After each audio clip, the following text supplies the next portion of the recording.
Saudações a todos os ouvintes, que a paz de Jesus ressoe em nossos corações.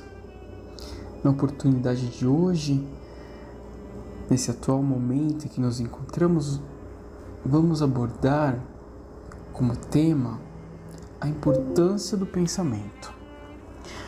Pois é a partir da sua disciplina que vamos iniciar a nossa reforma íntima e vamos nos conduzir à nossa regeneração. Na verdade, somos o que pensamos. E Leon Denis já nos advertia que não há assunto mais importante que o estudo do pensamento, seus poderes e ação. É a causa inicial da nossa elevação ou de nosso rebaixamento.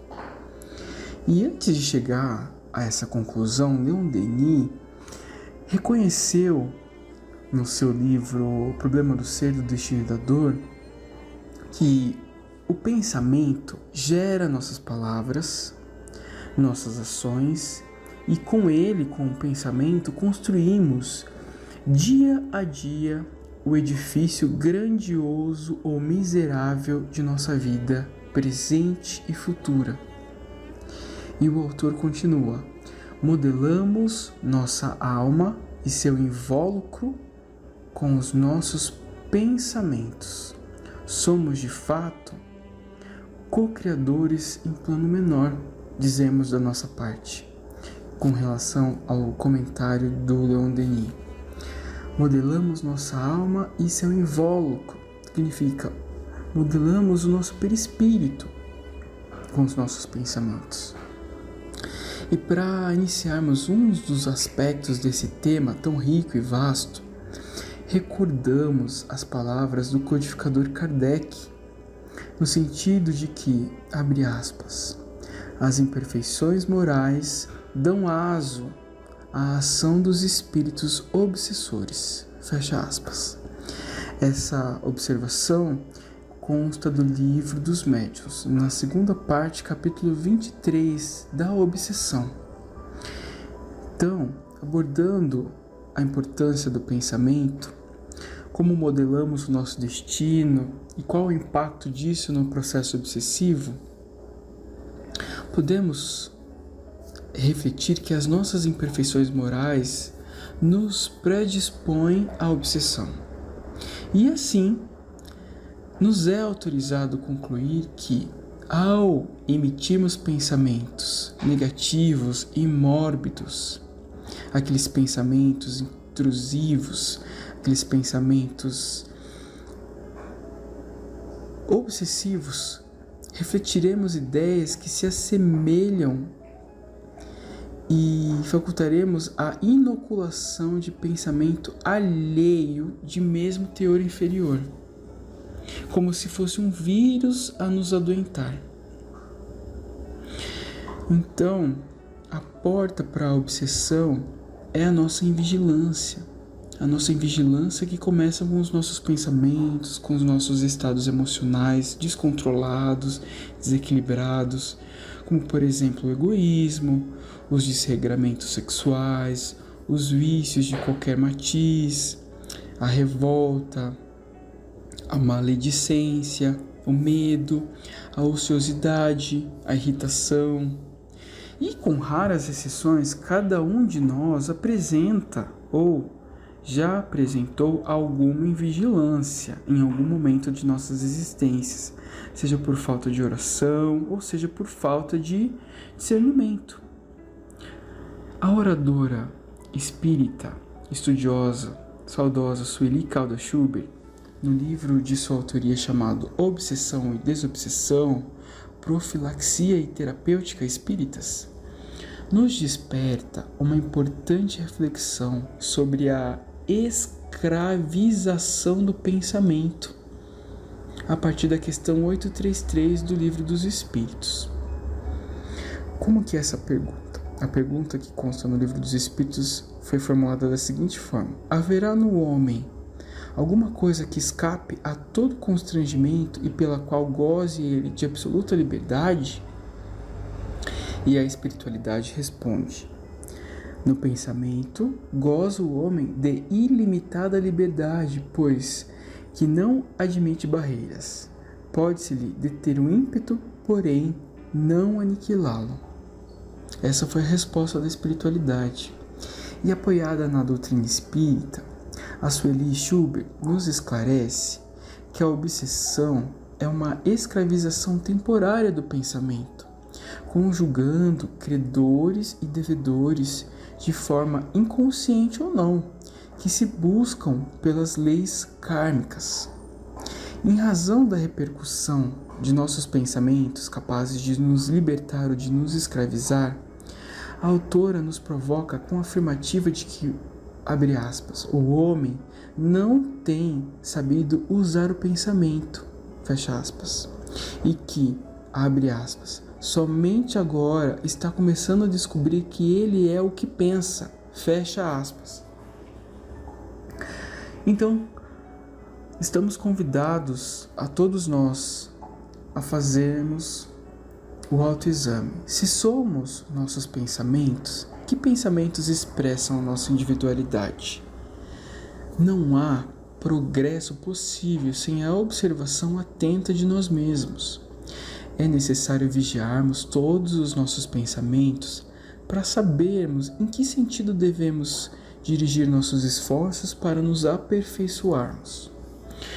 Conforme pontua a Sueli, a doutrina espírita, revivendo os ensinamentos do Cristo, tem contribuído para o despertar do homem para a verdade. O Espiritismo veio ensinar a libertação do pensamento, jugulado ao peso imensurável da servidão material. Infelizmente, temos buscado justificar inúmeros pretextos para nos tornarmos escravos, não apenas de nós mesmos, mas também de outras pessoas e de até coisas materiais, ignorando os verdadeiros objetivos da vida e dos reais valores.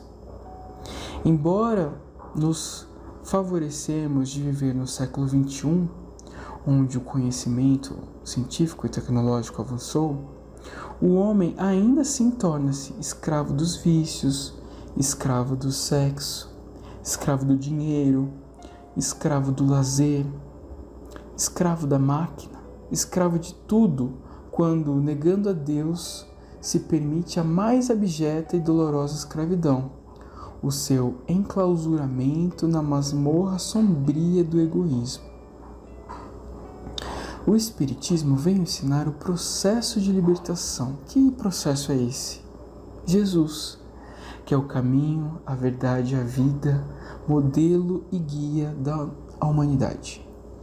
Para complementar a reflexão sobre o risco da invigilância dos pensamentos, viabilizando assim uma obsessão, gostaria de trazer o comentário de Emmanuel sobre o trecho da primeira epístola de Paulo de Tarso aos Coríntios, que se encontra no capítulo 5.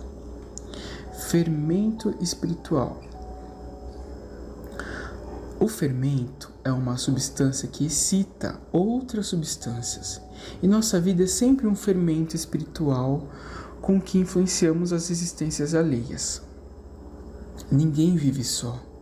Temos conosco milhares de expressões de pensamento dos outros e milhares de outras pessoas que nos guardam a atuação mental, inevitavelmente. Os raios de nossa influência entrosam-se com as emissões de quanto nos conheçam, direto ou indiretamente, e pesam na balança do mundo para o bem ou para o mal. Nossas palavras determinam palavras em que nos ouve, e toda vez que não formos sinceros, é provável que o interlocutor seja igualmente desleal. Nossos modos e costumes geram modos e costumes da mesma natureza em torno de nossos passos, maiormente naqueles que se situam em posição inferior à nossa, nos círculos de experiência do conhecimento. Nossas atitudes e atos criam atitudes e atos do mesmo teor enquanto nos rodeiam, porquanto aquilo que fazemos atinge o domínio da observação alheia, interferindo no centro de elaboração das forças mentais de nossos semelhantes. O único processo, portanto, de reformar edificando é aceitar as sugestões do bem e praticá-las intensivamente por intermédio de nossas ações. Nas origens de nossas determinações, porém, reside a ideia. A mente, em razão disso, é a sede da nossa atuação pessoal onde estivermos. Pensamento é fermentação espiritual. Em primeiro lugar, estabelece virtudes, em segundo, gera hábitos e depois governa expressões e palavras por intermédio das quais a individualidade influencia na vida e no mundo. Regenerado, pois, o pensamento de um homem, o caminho que o conduz ao Senhor se lhe revela reto e limpo. E assim termina o comentário do Espírito Emmanuel sobre o pensamento, para nós refletirmos qual é o caminho que os nossos pensamentos estão nos conduzindo, que possamos colher muitos frutos dessa doutrina espírita esclarecedora e regeneradora. Saudações a todos. Pai nosso que estais no céu, santificado seja o vosso nome, venha a nós o vosso reino, seja feita, Pai, a vossa vontade, assim na terra como no céu. O pão nosso de cada dia nos dai hoje. Perdoai as nossas dívidas, à medida em que perdoamos aos nossos irmãos devedores. Não nos deixeis cair em tentação, mas livrai-nos do mal. Que assim seja. Graças a Deus e a Jesus.